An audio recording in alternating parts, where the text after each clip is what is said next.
इस संसार में हमने तमाम सारे देवी देवताओं का यजन किया। हिंदुस्तान एक बहुत ही उर्वरक भूमि है, बहुत ही उर्वरक भूमि है, बहुत ही आध्यात्मिक भूमि है। अगर हम इस माटी में, इस मिट्टी में जन्म लेकर के हम अपनी पूर्णता को प्राप्त ना कर पाए तो बहुत ही ज़्यादा हमने नुकसान उठाया है। यहाँ की मिट्टी ऐसी है कि इस मिट्टी में मनुष्यों ने पेड़ों में उस परम तत्व को देखा, उस ईश्वर को देखा, पहाड़ों में देखा, जानवरों में देखा, अवतारों में देखा, सब जगह देखा। और जो देखने वाले रहे इसके वो और उनके बहुत जो करीबी शिष्य रहे, उन्होंने इनके जरिए से पूर्णता को भी प्राप्त किया। कालांतर में यह केवल एक श्रद्धा रह गई, बाकी इसके पीछे का विज्ञान जो है वो हमसे खोता चला गया। देखिए, होता ये है कि मनुष्य को अपनी पूर्णता के प्राप्त करने के लिए उसे वर्तमान में होना आवश्यक है। हम पास्ट की किसी भी चीज़ का अवलंबन अगर लेते हैं तो वो हमें पास्ट में जिंदा रखेगा, जो कि एक ख्याल और एक विचार है।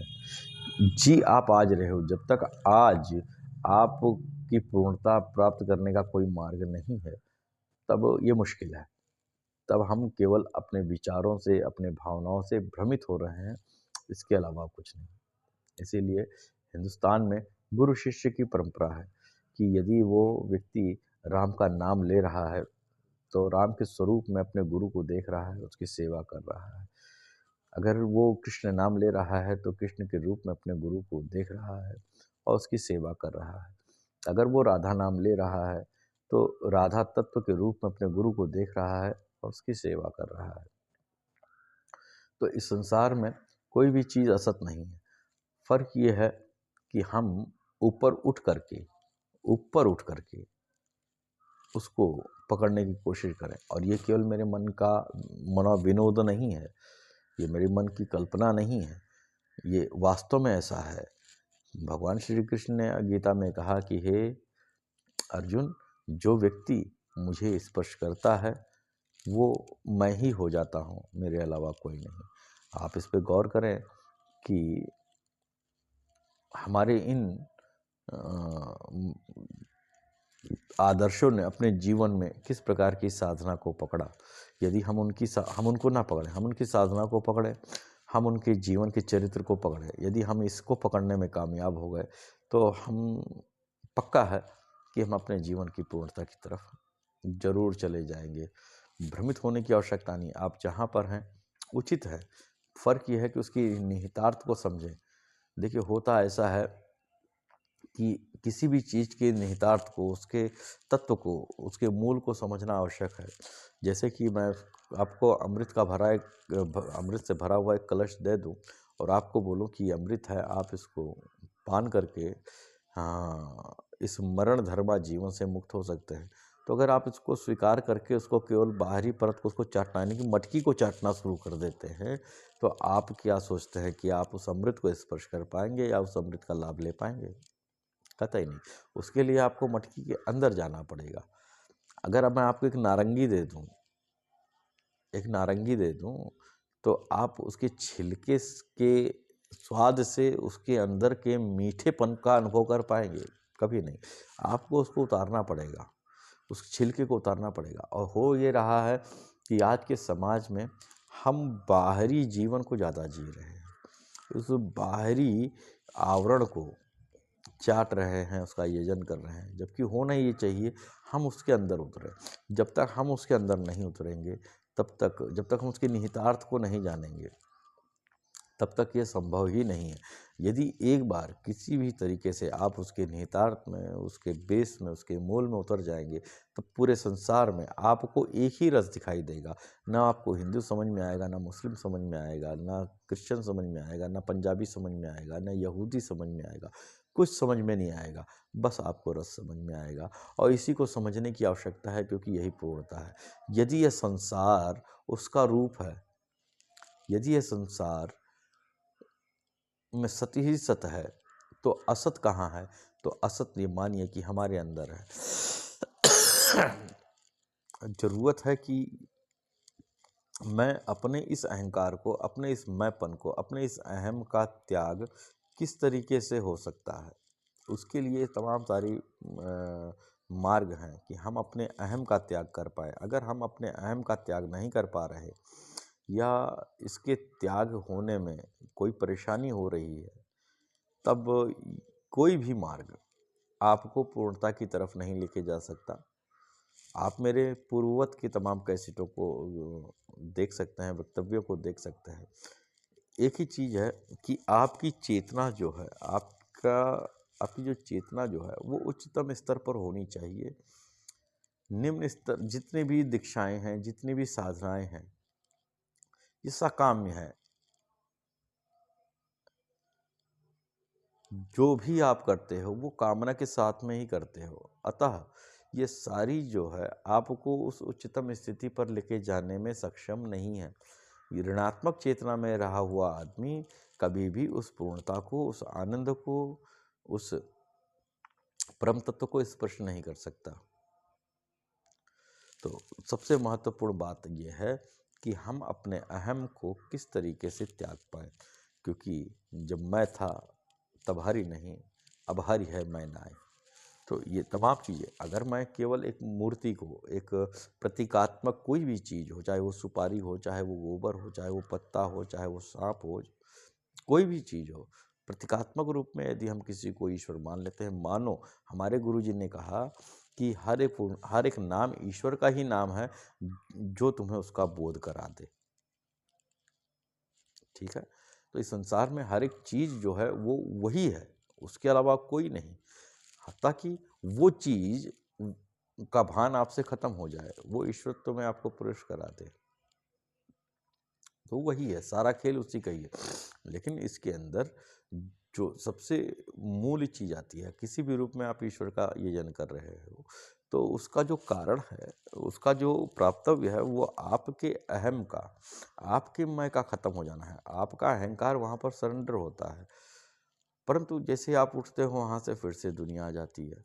आप कहोगे कि नहीं 12 बजे ही पूजन करना है, कोई मीटिंग होगी तो आप 12:30 बजे बैठ जाओगे। वहाँ पर आपका मैं जो है आपके साथ में खेल रहा होता है, वो अपने अनुसार चीज़ों को व्यवस्थित कर रहा होता है कि उसका लाभ और हानि किसमें है। ये बुद्धि का प्रकरण है। जैसे ही अहंकार बोलता है कि नहीं ये मैं हूँ, ये मेरा है, तो बुद्धि तुरंत उस मैं और मेरा की सुरक्षा करने में लग जाती है। आप उसको रोक नहीं सकते। तो एक जो जीवित गुरु है, इसलिए गुरु की महत्ता है। एक जीवित गुरु जो है आपकी इस मैं को तोड़ता है। आपको जो अच्छा लगेगा वो उसको तोड़ेगा, क्योंकि वो जो अच्छा लगना है, आपने जिस चीज़ को पकड़ के रखा है, वो आपके अहंकार को मजबूत कर रहा है। तो इसीलिए कहा जाता है गुरु जो है मृत्यु देता है, गुरु आपको मारता पीटता है, गुरु आपको खाली करता है, गुरु आपको और कोई चीज़ नहीं, क्योंकि वो सारी चीज़ें जिससे आपका परमार्थ सिद्ध हो सके, उस चीज़ों के साथ में आप इस धरातल पर आए हो। सिर्फ फ़र्क इतना है कि पत्थर है, मूर्ति उसी पत्थर में छुपी हुई है, तो वो हथौड़े की चोट मार मार के उस मूर्ति को बाहर प्रकट करने में आपकी मदद करता है। तो चोट तो आपको सहनी पड़ेगी, और इस मैं को, इस अहम को आपको ख़त्म करना पड़ेगा। और ये ख़त्म करने का मार्ग ही जो है हमारी शास्त्रोक्त पद्धति में देवी देवताओं का यजन ही है, यदि हम इसको सही तरीके से इस्तेमाल कर पाए तो। अन्यथा हम केवल एक जानवर की तरह भोग जीवन जिएंगे, और जैसे ही हमने भोग जीवन को जीना प्रारंभ किया, तो उसका जो रिजल्ट है वह स्वतः ही दुख है, स्वतः ही संताप है, स्वतः ही परेशानियां हैं। आप अपने हृदय में इस संसार में कोई भी बाहरी चीज ना तो आपको दुखी कर सकती है, ना आपको सुखी कर सकता है, ना आपको आनंदित कर सकता है। ये आपके अंदर है स्थित वो तरीका जिससे आप स्वतः ही आनंदित हो सकते हो, आप सुखमय जी सकते हो, वो आपके अंदर विराजमान है। अब इसका मतलब ये नहीं हम संसारिकता को त्याग दें। देखिए, एक व्यक्ति जो जो आत्म तत्व को प्राप्त किया हुआ, जो इन बोध को प्राप्त हुआ है, वो आज के ज़माने में बैठ कर के खाना खा रहा है, उसके पहले भी खाना खाता था, उसके बाद भी खाना खाएगा। यदि उसको राशन की लाइन में लगना है तो पहले भी लगता था और आज भी लगेगा, सब कुछ उसी तरीके से होगा। फ़र्क ये है कि आपके अंतःकरण की स्थिति, इस जीवन को स्वीकार करने की, इसको समझने की, इसको स्वीकृति देने की स्थिति जो है वो बदल जाएगी, तब कोई भी चीज़ आपको भ्रमित और उद्वेलित नहीं कर पाएगी। तो इसका तमाम सारी, इस संसार के तमाम सारी विधाओं का जो रिजल्ट है, जो उसका प्राप्तव्य है, वो केवल इतना है कि एक व्यक्ति के मैं का नाश हो जाए। अब चाहे मैं ईसाइयों की बात करूं, चाहे मैं गुरु नानक पंजाबियों की बात करूं, या फिर चाहे मैं सूफियों की बात करूं, चाहे मैं हिंदू संतों की बात करूं, तो इन सब के पीछे का जो एक ही रहस्य है वो ये है कि अपने अहंकार को किस तरीके से हम पतित कर सकते हैं। जब तक हमारा अहंकार, हमारा अहम जीवन है, जीवित है, तब तक हम उस पूर्णता को प्राप्त नहीं कर सकते। मैंने एक बार और बताया था कि हालांकि ये वैदिक बातें, शास्त्रीय मत के अनुसार सिद्ध बातें हैं कि हमारा शरीर जो है कई कोशों में बटा हुआ है। वो कोश अलग अलग नहीं है, वो हमको समझने के लिए है कि इस तरीके की स्थिति हमारे साथ में है। सबसे पहले हम अपने स्थूल कोश को ही पकड़ लेते हैं, लेकिन ये स्थूल कोश प्रथम कोश नहीं है। प्रथम कोश तो हमारे ये पूरा मंडल है, ये पूरा बाह्य पृथ्वी का आवरण, ये हमारा प्रथम कोश है। ये दूसरा कोश है, उसके बाद तीसरा कोश, इस तरीके से 6 कोश हमारे पास मौजूद है, 5 कोश नहीं।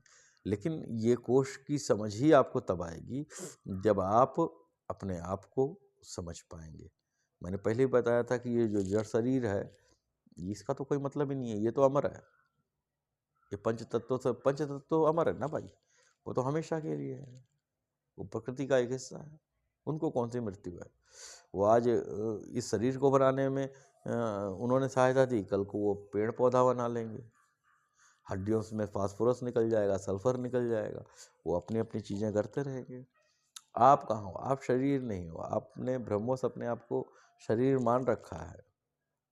मैं हमेशा कहता हूँ कि आपको मृत्यु नहीं है, लेकिन इस मृत्यु को समझने के लिए इस जीवन में ही मृत्यु में उतरना पड़ेगा। आप कहाँ हो? आप कौन हो? आप कितनी बार हम शीशे में देखते हैं, अपना चेहरा देखते हैं, रोज देखते हैं, मैं नहीं देखता। एक जमाना हो गया शीशा देखे मुझे, मैं नहीं देखता। आप कहाँ हो? जब मेरे को स्वयं को देखना होता है तो मैं आँख बंद करता हूँ, अब मुझे अपने स्व का दर्शन होता है कि मैं क्या हूँ। अगर मैं इसको सूफी मत के अनुसार कहूँ तो मैं अपने नफ्स को देखता हूँ कि वो क्या है। तो आप अंदर कहीं हो, आप अपने विचारों का एक समुच्चय हो। आप बैठिए, 10 मिनट के लिए बैठिए, और जो भी आपके मानस पटल पे चलता है उसको लिख लीजिए। 1 महीने तक लिखिए आप। जो प्राप्तव्य होगा उसका वो आप हो। ये 3 गुणों का खेल है, ये चलता रहेगा। तब आपने एक पहला कदम रखा अपने आध्यात्मिक जीवन में, है ना? तो उसको समझना आवश्यक है, और उसी को समझ करके आप आगे की तरफ जा सकते हो। तो आज के लिए बस इतना ही। शेष फिर कभी बैठेंगे और इस चर्चा को आगे करेंगे। आप सबका दिन शुभ हो। धन्यवाद।